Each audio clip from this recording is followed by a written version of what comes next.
안녕하십니까. 소개받은 심수연입니다. 원래 저는 유럽연합법 전공입니다만 2017년 프랑스 헌법학회 정기학술대회에서 박근혜 대통령 탄핵 심판과정 전반에 걸친 법적 문제점에 대해 비교 헌법적 관점에서 비판하는 논문을 발표했고 2020년 4월 한국 총선 결과를 프랑스에서 지켜보며 선거 부정 의혹에 대해 학술적인 문제 제기를 할 필요성을 느껴 관련 논문을 써서 프랑스 헌법 학술지에 2021년 가을호에 게재된 바 있습니다. 이것은 단순한 낙선자들의 선거 불복도 아니고 또 합리적 의혹에 대한 정당한 문제 제기인데 이것을 학자적 양심으로 그냥 두고 볼 수만은 없다는 생각이 들어서 어떤 신진학자의 패기로 이 문제에 선착하게 되었습니다. 아마도 저의 이러한 이력 때문에 주최 측에서 저에게 발표를 요청해 주신 것 같습니다. 오늘 발표드릴 내용은 프랑스 헌법학술지에 실린 저의 논문 내용 일부와 최근 국내 학술지 게재를 목표로 제가 작성한 논문의 상당 부분을 발췌한 것임을 미리 밝힙니다.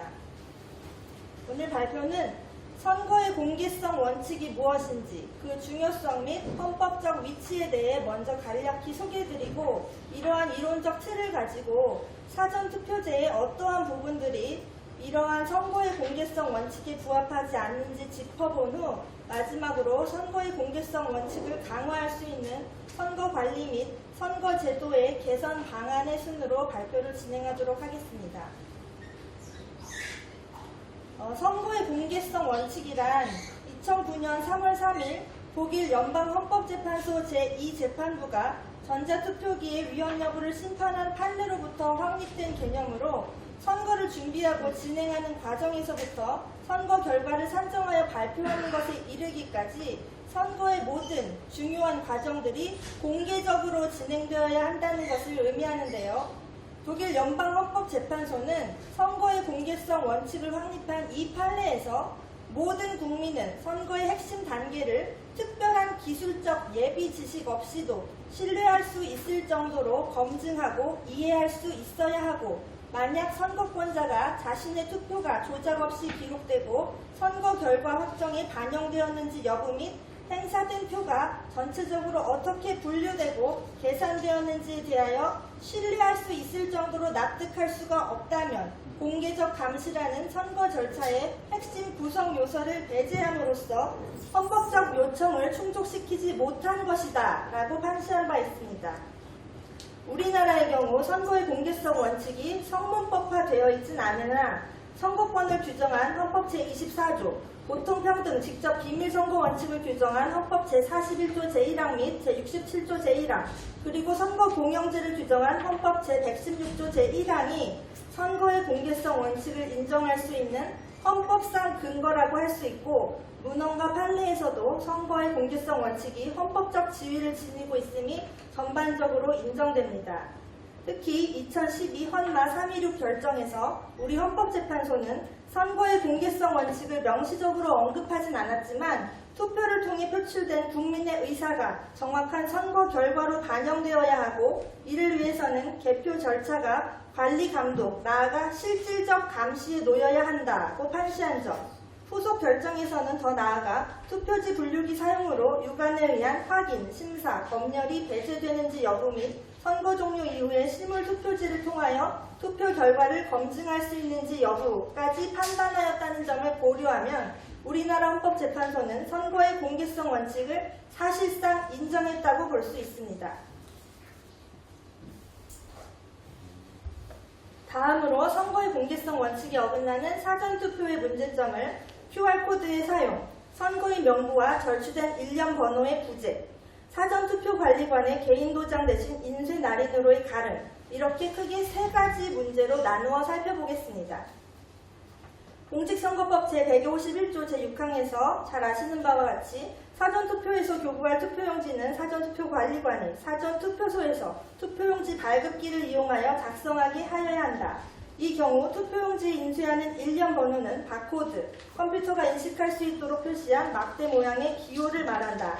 의 형태로 표시하여야 하며 바코드에는 선거명, 선거구명, 관할 선거관리위원회명, 일련 번호를 제외한 그 밖의 정보를 담아서는 아니 된다라고 규율하고 있습니다.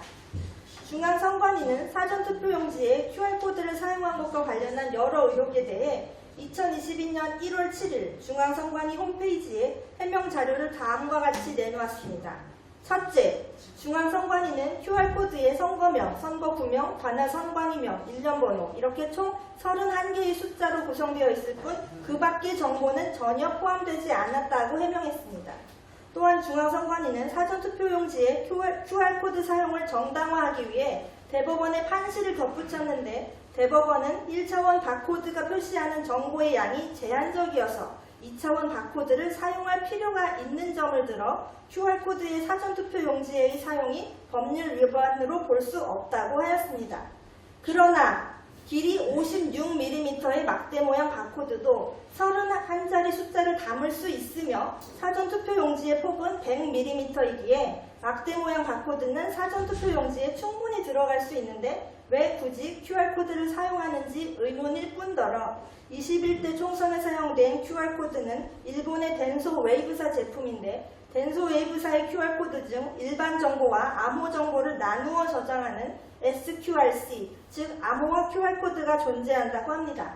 만약 중앙선관위가 사용한 QR코드가 SQRC일 경우 공직선거법이 정한 4종류의 자료를 31자리 숫자로 저장하는 것 이외에 투표자의 주민등록번호를 암호화하여 별도로 저장할 수 있는 가능성이 존재하며 암호화하여 숨겨놓은 투표자의 주민등록번호를 인식하기 위해서는 주민등록번호를 암호화할 때 사용한 키가, 즉 일종의 비밀번호를 SQRC 전용 스캐너 프로그램에 입력해야 하는데 따라서 일반 국민들이 이를 알아낼 방법은 없다는 점으로 인해 중앙선관위의 해명에도 불구하고 부정선거와 QR코드의 연관성에 관한 국민적 의혹은 여전히 남아있습니다. 둘째, 막대 모양 바코드가 아닌 QR코드의 사용이 공직선거법 위반인지에 관한 질문에 중앙선관위는 QR코드는 진일보한 바코드이며 인쇄 면적이 적고 투표용지 훼손 시에도 인식률이 높아 사용한다고 밝혔습니다. 그러나 훼손 시 인식률을 염려하여 QR코드를 도입한 것이라면 현재 사용 중인 QR코드의 용량을 고려할 때 QR코드 복원력의 LMQH의 4단계 중 복원력이 최상인 H단계를 충분히 설정할 수 있음에도 불구하고 왜 복원력이 최하인 L단계를 사용하였는지 의문입니다. 따라서 사전투표용지에 QR코드를 사용하는 것에 대한 중앙선관위의 해명은 국민들의 의혹을 불식시키기에는 여전히 충분치 못합니다. 이러한 의혹들에 대한 검증을 제도적으로 할 수 없다면 선거 관련 의혹들에 관한 통제 가능성에 문제가 있다는 뜻이고 따라서 선거의 공개성 원칙을 훼손하는 결과로 이어집니다. 다음으로 선거인 명부와 절취된 일련번호 부재의 문제를 말씀드리겠습니다. 사전투표의 경우 누가 어느 투표에서 투표에 참여할지 미리 알 수 없기에 선거인 명부를 준비해둘 수 없으므로 선거인이 사전투표소에서 신분증명서를 제시하여 본인 확인을 받은 후 전자적 방식으로 손도장을 찍거나 서명한 후 투표용지를 받아 투표하는 시스템으로 이루어져 있습니다. 사전투표의 경우 선거일 당일 투표의 선거인 명부에 상응하는 것은 중앙선관위가 해당 선거인에게 투표용지가 교부된 사실을 확인할 수 있도록 신분증명서의 일부를 전자적 이미지 형태로 저장한 신분증명서의 전자적 이미지 파일입니다. 이러한 파일은 실물적 물증이 아니며 중앙선관위의 서버에 남아있는 전자기록에 불과하므로 부정한 개입에 의한 선거 조작의 가능성을 철저히 차단하기 어렵습니다. 게다가 공직선거법 제158조 제2항 후문에 따르면 이러한 신분증명서의 전자적 이미지 파일을 선거일의 투표 마감 시각까지만 보관할 의무를 질 뿐인 바 그 결과 사전투표의 경우 선거일의 투표 마감 시각이 지나버리면 사전투표의 무결성을 사후 감사하기 위해 필요한 유력한 증거가 사라져버린다는 것이 심각한 문제입니다.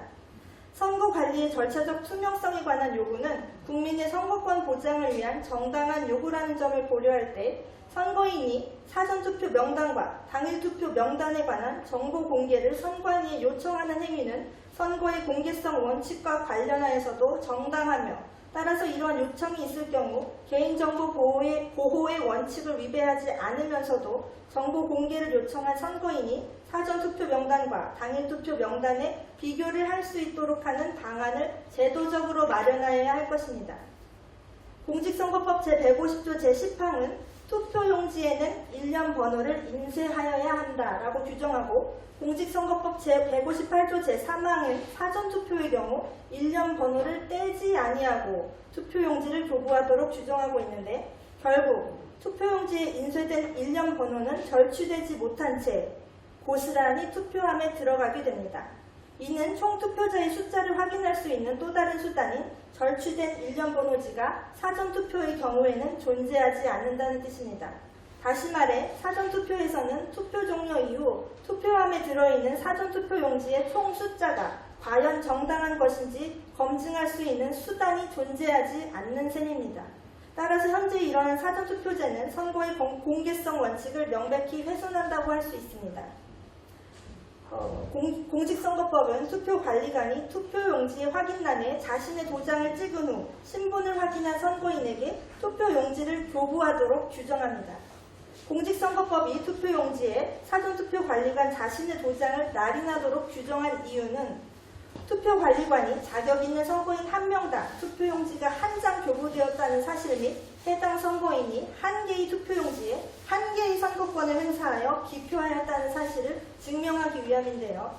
당일 투표의 경우 투표관리관이 도장을 직접 날인하여 교부하지만 사전투표의 경우 중앙선관위가 2014년 1월 17일 공직선거관리규칙 제84조 제3항을 신설하여 사전투표용지에 날인할 사전투표관리관의 도장을 사전투표관리관의 사인 대신 인쇄 날인으로 가름할 수 있도록 규정한 이후 2022년 3월 대선은 물론 지난 6월 지방선거까지 인쇄 날인이 사전투표관리관의 사인 대신 사전투표용지에 찍힌 채로 교부되었습니다.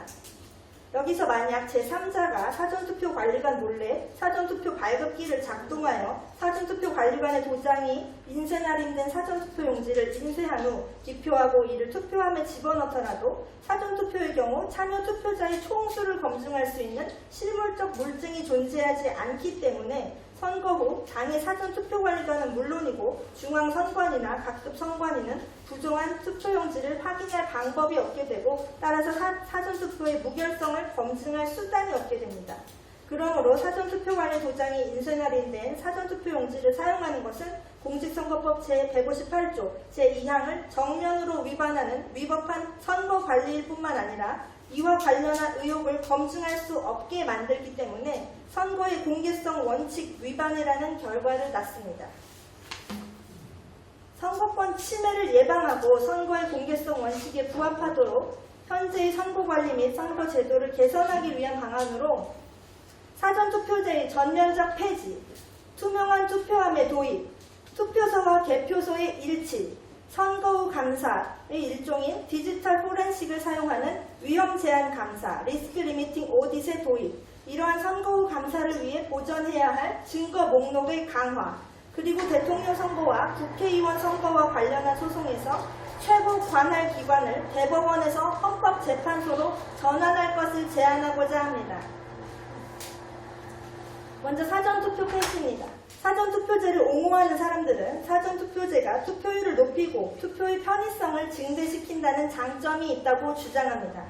그러나 사전투표제의 연원이 투표 편의를 제공하여 참정권을 확대하려는 목적보다 선거 부정 방지에 1차적 목적이 있었던 부재자 우편 투표에서 이어져 왔다는 사실을 감안할 때 투표의 편의성 증진에 앞서 부정선거 의혹이 일어나지 않도록 관리하는 것에 더 중점을 두어야 할 필요가 있습니다. 또한 사전투표제는 사전투표 마감 이후에 후보자가 사퇴하는 경우 사전투표는 무효표가 되어 국민의 참정권을 침해하고 사전투표를 실시하지 않았다면 지출되지 않아도 될 막대한 국민 세금이 낭비되어 국민 부담을 가중시키는 점 등의 단점이 존재합니다. 따라서 앞서 살펴본 우리나라 사전투표제의 운영 방식을 혁신적으로 개선하지 못할 바에야 차라리 이러한 사전투표제를 전면적으로 폐지하고 투표율 제고를 위한 다른 방안으로서 선거일 연장 및 선거일 투표시간 연장을 하는 것이 선거의 공개성 원칙을 강화하는 데에 더 유용할 것입니다. 게다가 선거 당일 4, 5일 전에 실시되던 사전투표제를 폐지하고 선거일을 연장하게 되면 사전투표 이후 개표 시점까지 사전투표함을 보관하고 감시해야 했던 비용 또한 크게 절감되어 국고 손실을 줄이는 경제적 효과까지 기대할 수 있을 것입니다. 또한 사전투표제를 폐지하고 선거일을 연장한다면 연장된 기간을 포함한 모든 선거일 동안 동일한 선거관리 방식, 즉 선거인 명부, 절취된 일련번호, 막대 모양 바코드 등을 사용함으로써 선거 관리의 연속성, 체인 오브 커스티디를 확보할 수 있고 이는 선거의 공개성 원칙의 강화로 이어질 수 있습니다. 단, 연장된 선거일을 모두 공휴일로 정할지, 하루만 공휴일로 정할지는 좀 더 다각도의 논의가 필요할 것입니다. 또한 선거 때마다 부정선거 의혹을 불러일으키는 대상으로 늘 언급되는 것이 투표 보관함과 봉인지인 만큼 프랑스의 사례처럼 투표함을 투명한 플라스틱 투표함으로 전부 교체하여 투표 시작부터 개표 완료까지 투표함 속의 투표 용지를 유권자가 육안으로 직접 감시하는 것이 가능한 시스템을 도입함으로써 선거의 투명성을 높이고 결과적으로 선거의 공개성 원칙의 강화를 기대할 수 있습니다. 물론 투명 투표함을 도입할 경우 비밀 투표를 보장하기 위해 선거인은 투표용지를 별도의 봉투에 담아 넣어야 할 것입니다. 프랑스에서 투명 투표함은 투표가 끝나도 다른 곳으로 옮겨지지 않으며 투표 마감 선언과 함께 선관위 직원들과 시민 대표들이 투표가 이루어졌던 바로 그 장소에서 개표에 들어갑니다. 이렇듯 투표소와 개표소를 일치시키는 선거관리 시스템으로 바꾼다면 투표함이 이동하는 과정에서 경찰과 참관인들이 따라붙고 이 과정에서 잦은 실랑이가 벌어지는 등의 문제에서 벗어나 시간적, 물리적, 인적 비용을 줄일 수 있을 뿐만 아니라 투표함 이동 과정에서 부정이 개입될 수 있는 가능성을 원천적으로 차단할 수 있고 사전투표함 보관 중 감시를 위해 CCTV 설치 및 녹화된 필름을 보관하는 비용 등이 들지 않게 됩니다. 프랑스의 경우 투표소와 일치된 개표소에서 투명한 투표함에 담긴 투표 봉투들을 개표 사무원들이 직접 손으로 개봉하여 투표 용지를 투표 봉투로부터 분리하는데 이 과정에서 자연스럽게 수개표가 이루어집니다. 우리나라 공직선거에서 투표소와 개표소를 일치시킨다면 개표 과정에서 투표 용지를 봉투로부터 분리하기 위한 기계 장치를 이용할 수도 있겠으나 선거의 공개성 원칙과 관련하여 이러한 기기 장치에 대한 검증 가능성 역시 보장되어야 할 것입니다. 선거시 개표를 100% 수개표로 진행하지 않고 정당별, 후보자별 투표지 분류를 위해 투표지 분류기 및 이와 관련한 전산 장비를 사용해야 한다면 이러한 장비들에 대한 불필요한 의혹을 불식시키기 위하여 모든 선거 관련 데이터와 시스템의 수정 및 삭제가 불가능하도록 보존 조치가 잘 되어 있는지 단순한 육안으로의 검증이 아닌 전자적 검증 방식을 통한 검토가 반드시 수행되어야 할 것입니다. 따라서 선거 부정과 관련한 의혹이 제기된 선거구나 지역에 한하여 이에 관한 선거 후 감사의 일환으로 각 분야의 정치 중립적인 전문가들로 구성된 국제적 선거 감시단을 정부가 초청하여 이러한 국제적 선거 감시단이 투표지 분류기를 통한 개표 결과와 통제를 맡은 컴퓨터들에 저장된 정보를 비교하여 두 자료가 서로 일치하는지를 검토하도록 함으로써 선거 결과가 정확하다는 통계적 확신을 제공하는 위험 제한 감사, 리스크 리미팅 오딧을 수행할 수 있도록 법적 장치를 마련하는 것을 고려해 볼 수 있습니다. 한편 국제적 선거감시 전문가 그룹이 선거감사를 위해 필요한 충분한 정보 및 자료를 얻게 하기 위하여 보존할 증거 목록 또한 강화할 필요가 있습니다. 선거에서 어느 단계이든 전산 기계장치를 사용하는 경우 이러한 기계장치의 작동 시스템에 내재된 위험의 중요성을 감안할 때 위험 제한 감사를 실시함에 있어서 선거에 사용된 컴퓨터에 저장된 정보, 활용된 하드웨어 및 소프트웨어 시스템, 사용된 프로그램의 소스 암호등, 중앙 전산 서버를 증거로서 검토하는 것은 필수적입니다. 만약 정부에 의해 초청된 국제적 선거 감시 전문가 그룹이 실시한 위험 제한 감사를 통해 선거 부정이 발견될 경우 앞서 언급한 증거 자료들을 보존하는 것은 공익적 가치가 크다 할 것이며 선거 부정이 발견되지 않는 경우 역시 선거의 무결성을 확인할 수 있었다는 공익적 가치가 크다 할 것입니다. 선거의 공개성 원칙의 주요 내용인 선거의 통제 가능성 또는 검증 가능성을 제고하기 위하여 선거 쟁송기관을 현재의 대법원에서 헌법재판소로 전환하는 문제 역시 검토할 필요가 있습니다. 우리나라의 경우 선거소송을 담당하게 될 고위법관이 선관위의 위원장을 겸직하는 관행이 있습니다. 이러한 관행은 선관위와 사법부가 과도하게 결연된다는 문제를 불러일으킬 수 있는데, 예를 들어 어느 한 선관위가 선거소송의 피고가 될 경우 해당 지역 법원의 부장판사급 법관이 해당 선관위의 위원장인 경우가 많다는 점을 고려할 때 증거 보전 절차를 담당하는 해당 지역 법원 자신이 선거소송의 피고인 상황 속에서 소송 과정에 필요한 증거 보전 목록의 채택이나 증인 채택 등의 과정 및 재검표 등의 선거 과정의 공정성에 의구심이 드는 것은 당연합니다. 또한 선거소송은 대법원에서 접수하여 단심제로 진행되는데, 선거소송의 피고인 중앙선관위 위원장이 관행적으로 대법관 중에서 임명된다는 점을 고려할 때 이러한 선거소송이 과연 공정하게 진행될 수 있을지 일반적 상식으로는 납득이 가지 않습니다. 반대로 선관위가 선거소송의 원고가 되는 경우도 마찬가지인데요. 선관위의 고발로 검찰이 기소하게 되면 해당 사건에 관한 선거재판을 다시 사법부가 맡게 된다는 점에서 그러합니다. 실정법 규정에 구속되지 않고 선거소송을 살펴본다면 대통령 선거와 국회의원 선거에 관한 소송은 헌법재판의 개념 요소를 모두 충족하므로 이러한 관점에서 최소한 이 두 선거에 관한 소송은 헌법재판소가 관할하는 것이 타당하다고 보여집니다.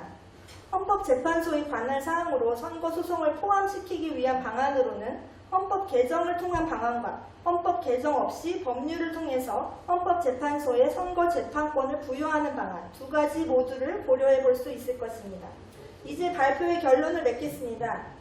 선거의 공개성 원칙에 비추어 볼 때 현재 우리나라의 공직선거 투개표 관리 및 사전투표제는 여러 문제점을 갖고 있음을 확인하였습니다. 선거 관리는 선거 제도들 못지않게 혹은 보다 더 직접적인 의미에서 민주주의 가치를 보존하고 대의제 민주주의의 실질적 운영을 담보하는 중요한 제도적 작용인 바, 선거관리 부실사항들을 선거의 결과에 영향을 미칠 수 없는 단순한 실수 등으로 가벼이 여기는 행태는 우리나라 민주주의의 발전을 위해 지양되어야 할 것입니다. 또한 앞서 언급한 사전투표제의 문제점을 획기적으로 개선할 수 없다면 차라리 이를 폐지하고 사전투표제의 도입 목표였던 투표율의 제고를 위한 다른 방안으로 선거일과 선거일 투표 시간의 연장을 위한 법률을 마련할 필요가 있습니다. 신속한 선거 결과의 도출은 헌법적 요청이 아니며 신속한 선거 결과를 도출하기 위해 전산 기계장치 등을 사용하는 것이 선거의 공개성 원칙에 대한 예외가 될 수 없다고 엄격하게 판단한 독일 연방헌법재판소의 해석과 같이 우리나라도 선거의 공개성 원칙을 엄격히 적용하여 선거 관리의 전 과정에 대한 선거의 공개성 원칙을 강화하기 위해서 선거에 사용되는 투표지 분류기를 포함한 각종 전자장치들, 데이터 처리 기술 및 컴퓨터 보안 기술 등에 관한 전자적 검증, 즉 디지털 포렌식을 의무화하는 공직선거법 개정이 필요하다 할 것입니다. 또한 선거의 통제 가능성을 보장하기 위해 선거소송에 있어서 최고 관할기관을 현재의 대법원에서 헌법재판소로 전환하기 위한 법적 장치가 마련되어야 할 것입니다. 이상으로 발표를 마치겠습니다. 경청해 주셔서 감사합니다.